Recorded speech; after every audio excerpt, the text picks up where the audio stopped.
My stepfather pointed at me and screamed, "You are not taking my daughter anywhere. I will ruin you." I pulled out the custody documents and said, "I brought the court order and the judge already knows your lies." The worst part was that I almost believed him at first, not the part about ruining me. He had been threatening that kind of thing for months. What almost worked was the look on my little sister's face when he started yelling. She was standing halfway behind him on the porch with her backpack still on one shoulder, and for a second I thought she was going to bolt back inside just to keep the peace. That was the part that made my hands shake, not fear for me. Fear that she would believe this was normal and go back to living like it was. I had spent the last 8 months trying to convince myself that things were not as bad as they felt, that my stepfather was just grieving in his own ugly way, that my sister was being dramatic because she was 13 and stuck in a house full of anger, that I was overreacting because I did not want to admit how far things had gone. I was wrong about that. I found out I was wrong the hard way. It started after my mom died. She had been sick for a long time, and the last year of her life was one of those slow, ugly stretches where everyone says they are being strong and nobody actually is. My stepfather, Mark, was not my biological father. He came into my life when I was 11. At first, he seemed fine, a little cold, a little too serious. But he paid the bills on time, fixed the furnace when it died, and did not act like a cartoon villain. I gave him more credit than he deserved because I wanted my mom to be happy. When my half-sister Maya was born, he became the kind of dad who took a lot of pictures and liked the idea of being needed. He was never warm, exactly, just present enough to look good from a distance.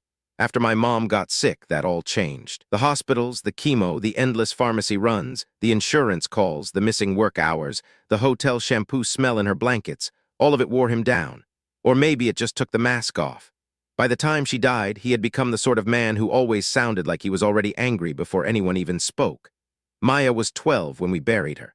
She cried so hard at the funeral that one of my aunts had to walk her outside. I remember standing near the back of the church, holding the program in my hand, and thinking that this was one of those moments people describe as life-changing.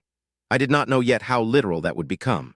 For the first few weeks after the funeral, I tried to help however I could. I was working full-time as a maintenance supervisor at a warehouse, so I could not just move in and take over, but I came over every other day.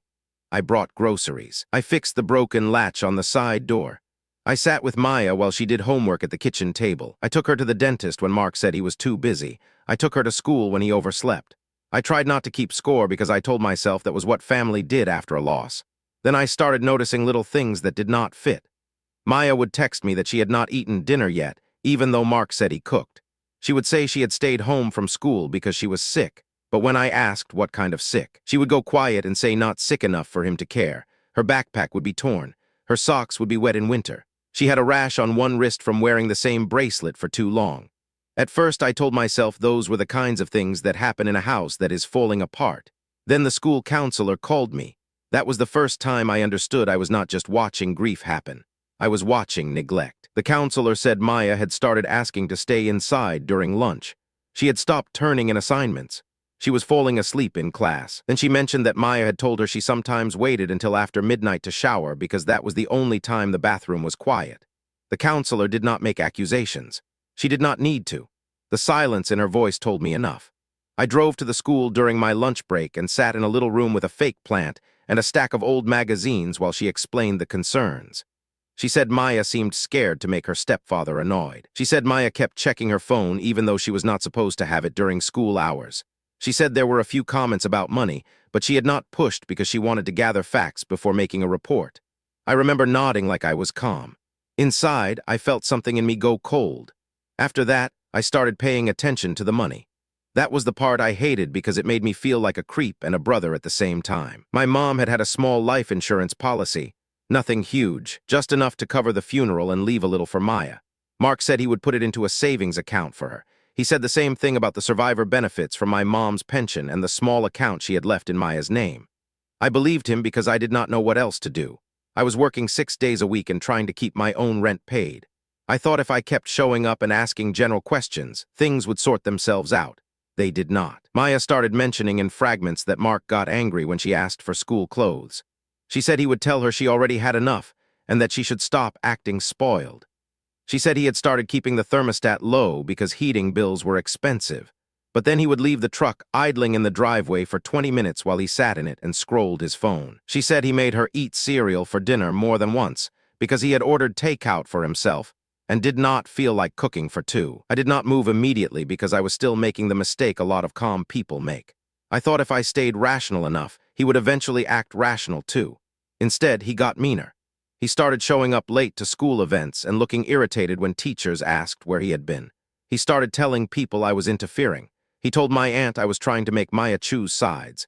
He told my cousin I was acting like I knew more than the adults. He told Meyer I was only around because I wanted money. That one hit her hard.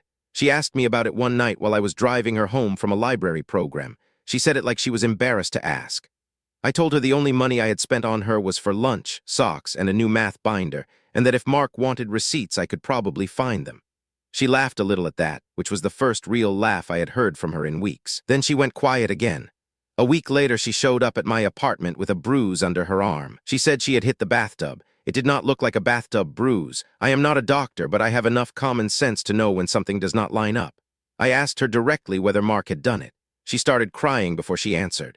That was the moment I stopped trying to be the reasonable relative and started acting like the only adult in the room who was willing to get uncomfortable. I took photos. I wrote down the date and time. I called the school counselor back. She told me carefully that if I had reason to believe Maya was not safe, I could contact Child Protective Services or talk to a family lawyer immediately. I did both. The lawyer cost more than I wanted to spend. I had to borrow some money from my uncle to cover the consultation. I remember feeling stupid sitting in that office, like I was overreacting and wasting everybody's time. The lawyer listened to everything and did not once make me feel foolish. He asked me for dates. He asked me for texts. He asked me who had access to Maya's accounts and who handled the money after my mom died. He asked whether Mark had ever legally adopted her. He asked whether there had been any prior custody order. The answer to that last one was no. My mom and Mark had never gone to court because they were married and things were assumed to be fine. That turned out to matter a lot. The lawyer told me to keep every message. He told me not to warn Mark. He told me to document every visit and every bruise and every missed meal and every missed school day. He also told me not to try to rescue Meyer in a dramatic way that would make me look unstable. That advice annoyed me at first because it sounded almost too simple. Then I watched how Mark behaved. He was the kind of man who waited for other people to lose their temper first. Once I understood that, I got better at being quiet. Over the next month, I became obsessive in the most practical way possible. I saved screenshots of messages. I took pictures of the expired food in Maya's fridge when she asked me to stop by. I kept notes about when she said she had not been allowed to shower, or when Mark made her sit in the truck while he ran errands so he would not have to pay for a babysitter. I pulled bank records from the account my mom had opened for Maya before she died, because my name had been added as a backup contact when the paperwork was updated in hospice. That part was the first real surprise. There had been withdrawals that did not make sense, not tiny ones, not accidental ones, repeated cash withdrawals that lined up with utility bills and then with a new set of tires for Mark's truck. I sat in my kitchen staring at the printout for almost an hour. I was not even angry yet. I was just confused enough to feel sick. I called the bank the next morning. I got transferred 3 times before someone finally told me that the account had been changed after my mom died, and that Mark had been listed as guardian on the documentation he submitted. Not legal guardian, not court-appointed guardian, just listed. Apparently that had been enough for them to let him make withdrawals until somebody questioned it. I did question it. The bank froze the account long enough for me to get a full activity report. The report showed a pattern that made my stomach turn. Maya's money had covered groceries on a few occasions, but mostly it had gone to gas, restaurant charges, cash withdrawals, and one very obvious payment at a pawn shop 2 towns over. I did not know what he had pawned yet. I just knew he had been spending a child's money on himself. That changed everything, not because I suddenly became some perfect protector, because it made the whole situation stop looking like bad parenting and start looking like theft. When I told the lawyer, his expression changed in a way I had not seen before. He said we were no longer only dealing with custody concerns. We were dealing with a possible financial abuse case. He recommended filing for emergency temporary guardianship and reporting the suspicious account activity to the court. I had to go home after that and sit in my car for 10 minutes before I could drive back to work. I remember looking at my hands on the steering wheel and thinking about how this had all started with a funeral and had somehow turned into paperwork and evidence folders. The first court filing happened faster than I expected. The lawyer said the judge would want evidence that Maya was in immediate or ongoing danger. That meant school records, counselor notes, photos, bank statements, and my own written timeline. I spent 2 nights after work organizing everything. I made copies, I labeled envelopes, I put dates on sticky notes. I even printed out screenshots in case the judge wanted physical copies. I felt ridiculous doing it. Then I remembered what Mark said whenever someone challenged him. He liked to act like if he spoke loudly enough, the facts would get tired and go home. I wanted the opposite. I wanted the facts sitting in a neat stack in front of a judge who did not care how loud anybody was. The temporary guardianship hearing was on a Thursday morning. I wore the same dark blue shirt I had worn to job interviews because it was the only one that made me look like I had my life together. Mark showed up in a wrinkled polo shirt and acted offended that he had to be there. He had shaved, but only enough to look irritated by the effort. He brought one of my aunts with him, which I later realized was a mistake on his part because she was one of those people who tries to remain neutral until the truth becomes embarrassing. The hearing itself was short. It did not feel short while it was happening, but compared to what came later, it was. The judge read through the reports. The counselor's notes were enough to change the tone in the room. Then my lawyer produced the bank statements and the account activity. Mark's face did something strange when he realized those were on the table. Not panic, not guilt. Something closer to surprise that anyone had bothered to check. He tried to explain that he had used the money for family expenses. He said he had been doing his best alone. He said Maya was difficult and emotional. He said I was interfering and trying to make myself look like a hero. The judge did not react much. That was the first time I saw how powerful it is when somebody with real authority refuses to be impressed by volume. The judge asked whether Maya had been seen by medical personnel. My lawyer said yes, because the counselor had referred her after the bruise incident, and the pediatrician's office had documented the injury. That was not enough by itself to prove abuse, but it was enough to justify concern. The judge granted temporary guardianship to me pending a fuller review. He also ordered that Maya could stay with me immediately and that Mark was not to interfere with the transition. When I heard that, I did not feel triumphant. I felt nauseous. Because once it became official, there was no way to pretend this was just a family dispute anymore. I went to the school that afternoon with the paperwork in a folder so thick it barely closed. The office staff had already been briefed. Maya came out holding her coat like she expected someone to snatch it from her. When she saw me, she cried in a way that made me think she had been holding herself together by pure habit for months. I had to keep my own face steady because I did not want her taking cues from me. I put her things in the car.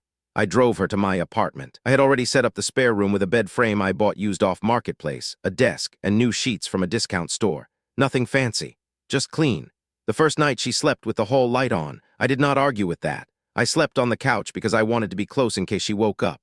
Around 2:00 a.m., I heard her moving around and found her standing in the kitchen drinking water straight from the glass like she had just run a marathon. She told me she was not sure how long she would be allowed to stay. I told her the court order said she was staying. She looked at me like she had never heard an adult make a promise that wasn't conditional before.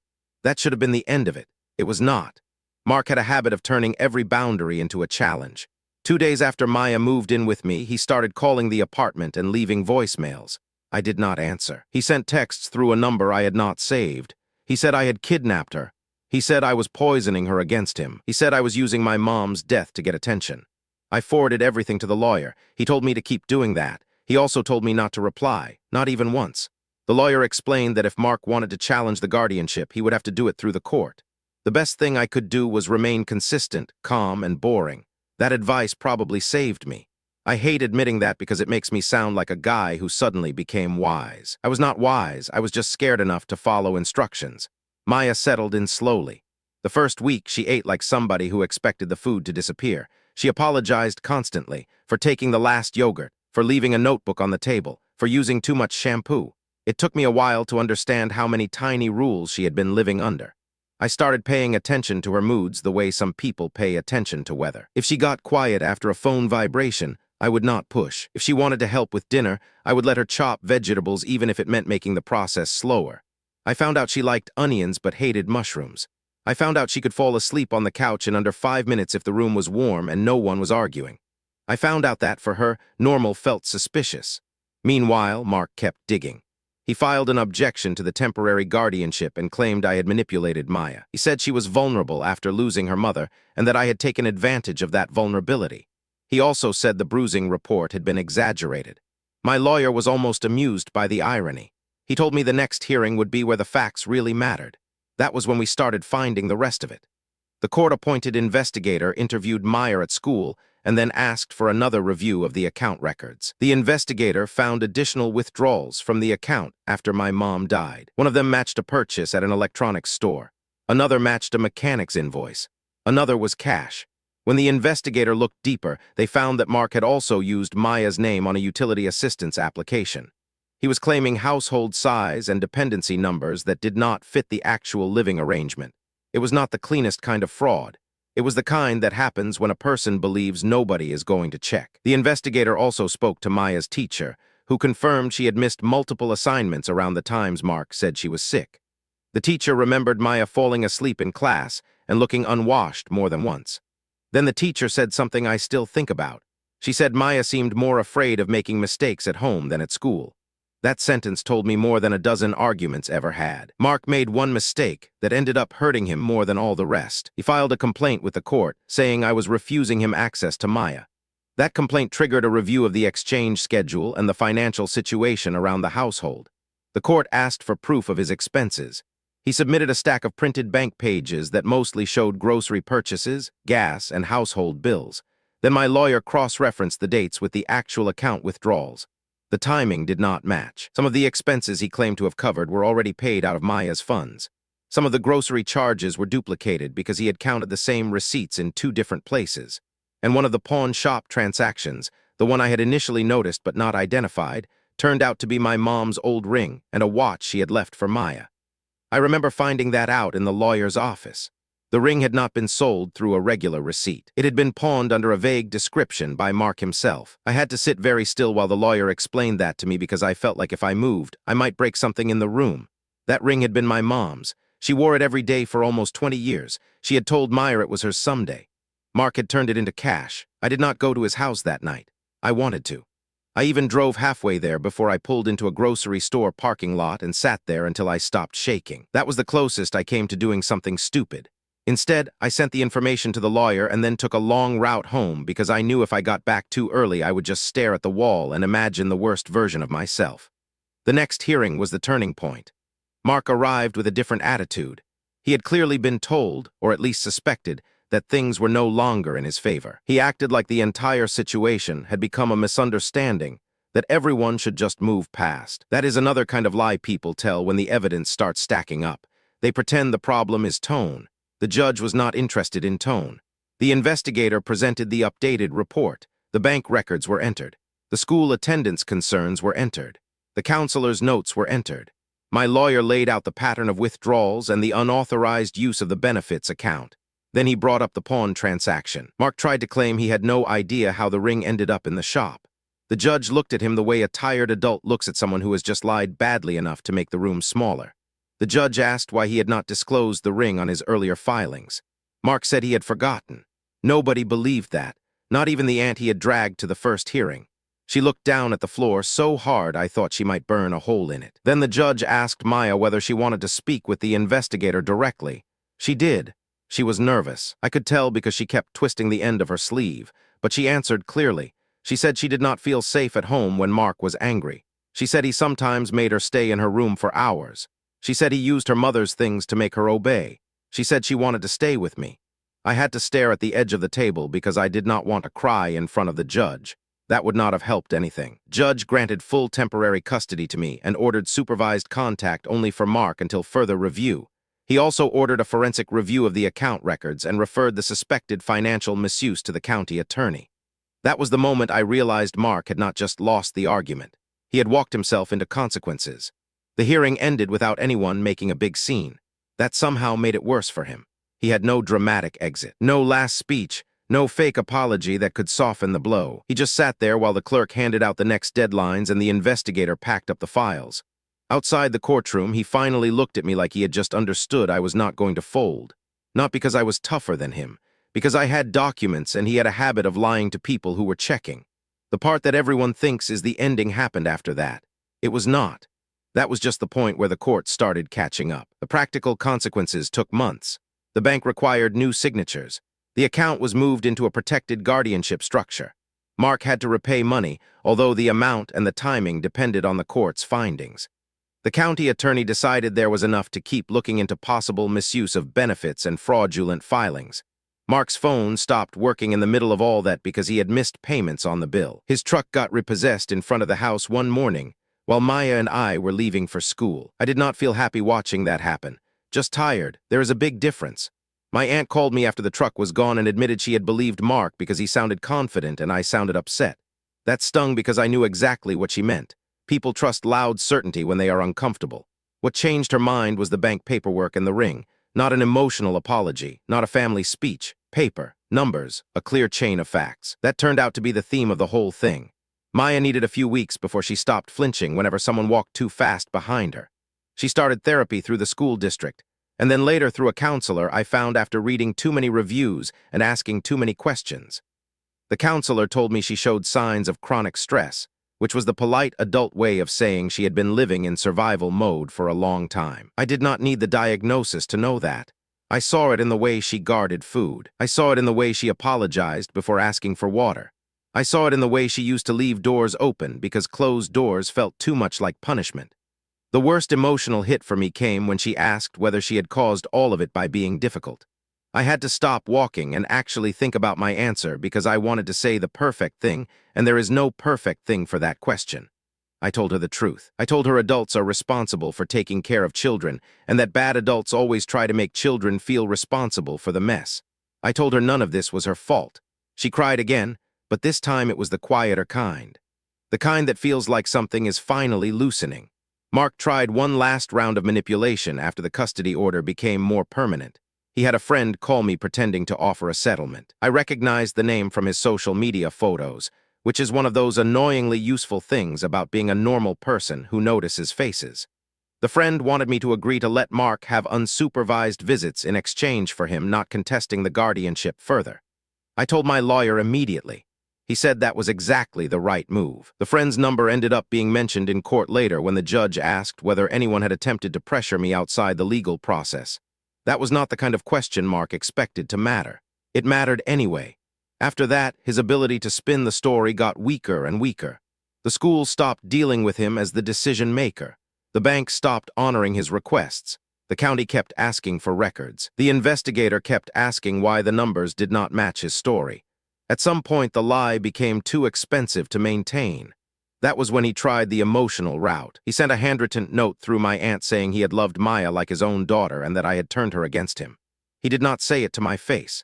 He did not need to. The note was full of the same old self-pity and the same missing detail.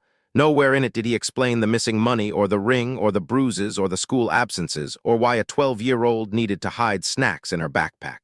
I kept the note anyway. Not because I cared what it said, because I knew a judge would probably want to see that he was still trying to rewrite reality. When the final custody order came through, it was more detailed than the temporary one. I had legal guardianship until further court review, and in practice that meant Maya lived with me full-time. Mark's contact had to be supervised. He had to provide financial records related to Maya's benefits. He had to stop representing himself as her sole caretaker. He also had to stay away from my apartment, which was a relief because I had started jumping every time an unfamiliar car slowed outside. The county attorney's office did not hand down a dramatic movie-style arrest. That never happens the way people imagine. They reviewed the evidence. They asked for more documentation. They built the case slowly. It took months. But eventually Mark got hit with the consequences he had spent so long acting immune to. He lost access to the account. He lost control of the household money. He lost the narrative. And once that happened, he stopped looking powerful and started looking exactly like what he had been all along. A man who thought intimidation would outrun paperwork. It did not. The house itself changed after that. I went over there once with the investigator to pick up Maya's remaining things, and it felt different even before we stepped inside. No yelling. No slammed doors. No weird tension sitting in the walls. Just a stale quiet and a stack of unopened mail on the counter. The fridge was still half empty. The living room still had the same old couch with the rip in the corner. But now those details looked less like chaos and more like evidence of what had been hiding in plain sight. Maya gathered her things in a trash bag and 2 laundry baskets. She found an old photo of my mom on the mantel and carried it like it was made of glass. I watched Mark from the driveway through the front window. He did not come outside. He just stood there, arms folded, while we loaded the car. I think he was waiting for me to act angry. He probably wanted me to give him the scene he could later describe as proof that I was unstable. I did not. I nodded once at the investigator and kept moving. That was the part that bothered him most, not the order, not the papers, the fact that I would not give him a dramatic enemy to fight. A month later, he finally made the mistake that gave me the line I will never forget. It was the day he tried to block us at the curb. Meyer and I were leaving for a routine appointment. Nothing dramatic, just a follow-up with the school counselor and a check-in with the pediatrician to update records for the court file. I had the custody documents in a folder on the passenger seat because the lawyer told me to keep certified copies in the car. Mark came out fast when he saw us packing up. He stood in front of the hood, pointed at me, and screamed that I was not taking his daughter anywhere and that he would ruin me. He was red in the face. His voice cracked on the last word. Maya froze in the doorway, and for one ugly second I felt the old panic try to rise in me again. That was the moment people think of as courage. It was not courage, it was practice. I had been preparing for exactly that kind of tantrum since the day the lawyer told me to keep everything. So I did the thing that looked calm from the outside, because I had rehearsed it 100 times in my head. I reached into the folder. I pulled out the certified custody order. I held it up where he could see the court seal, and I told him without raising my voice that I brought the court order and the judge already knew his lies. He stopped yelling almost immediately, not because he became reasonable, because he saw the papers and understood all at once that he was standing in front of evidence instead of person he could bully. Maya saw his face change. That matters. Kids remember the exact moment the power flips. She had been watching that man act like volume made him right for years. This time the volume did nothing. I did not argue with him. I did not insult him. I just stood there with the folder open while my sister walked past him to my car. He tried to say something to the investigator who happened to be waiting nearby because the court had started taking these exchange issues seriously. The investigator told him to step back. That was the end of the scene, not a big explosion, just a dead stop. Afterward, the funny thing was how ordinary everything felt. We still had to go to the appointment. We still had to buy milk on the way home. Maya still had homework. I still had a shift starting at 6 the next morning. Life does not pause for justice. It just gets a little less poisonous when the facts finally win. Mark kept trying for a while. He complained to relatives. He complained to the church where my mom used to volunteer. He complained to anyone who would listen that I had stolen his child. Most people stopped returning his calls once they saw the court papers. A few apologized to me later for not believing me sooner. I did not make them grovel. I was too tired for that. I just accepted the apology and kept going. Maya slowly became more like herself. She made a friend on the school debate team. She started sleeping through the night. She stopped hiding food in her backpack. She asked me one afternoon if we could keep the old photo of my mom on the bookshelf instead of in a drawer. That one almost broke me, because it meant she was ready to look at it again without bracing for pain. We got a new routine. Tuesday dinners, Friday grocery runs, Saturday laundry, Sunday pancakes if I had not worked overtime. Nothing fancy. Just the kind of stable pattern that would have felt boring before all this and now felt like a miracle. My aunt eventually came around fully. She admitted that Mark had always been better at sounding offended than being honest. She helped me sort through some of my mom's boxes and found the original paperwork for Maya's account, which backed up what the bank had already shown. That discovery mattered because it confirmed that the official guardian changes Mark had filed after my mom died were nonsense. He had not become guardian through any legitimate process.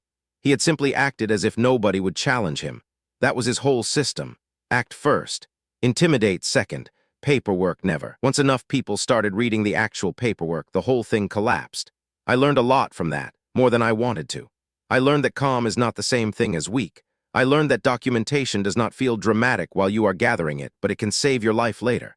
I learned that some people count on embarrassment and exhaustion to keep them safe.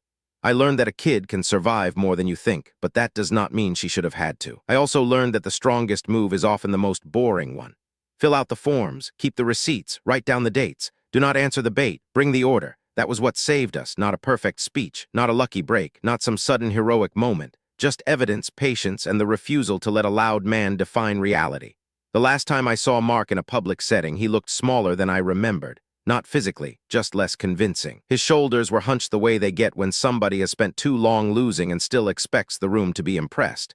He did not approach me. I did not approach him. We passed each other near the pharmacy in town, and he looked away first. That might sound petty, but it was not about victory. It was about finality. He had spent so long acting like I was the one who needed to prove something. In the end, all I had to do was keep the records and tell the truth in the right order. Now Maya lives with me full-time, and the apartment looks like a real home instead of a temporary landing zone. There are shoes by the door. There are school papers on the fridge. There are too many cups in the sink some nights and noise from the bathroom when she is trying to do her hair before school. Those are the kinds of problems I wanted. The legal part is mostly over now, though the financial side still drags on because courts move at their own pace. The county attorney ended up treating the account misuse seriously enough that Mark is still dealing with repayments and hearings. I do not know whether he will ever admit what he did. At this point, I do not care. I care that Maya no longer has to hear him slam cabinets for fun. I care that she stopped asking whether she was a burden. I care that she eats dinner without apologizing. Sometimes I still think about that day on the porch. The yelling, the finger pointing, the way he thought he could bully his way through a certified court order like it was just another opinion. That image stays with me because it taught me something important. People like him survive on the assumption that everyone else will get emotional first. The second you stay calm and show the paper trail, they have nothing left. Not even a good lie. And honestly, that was the best revenge I could have hoped for. Not revenge, really, just the truth arriving on time.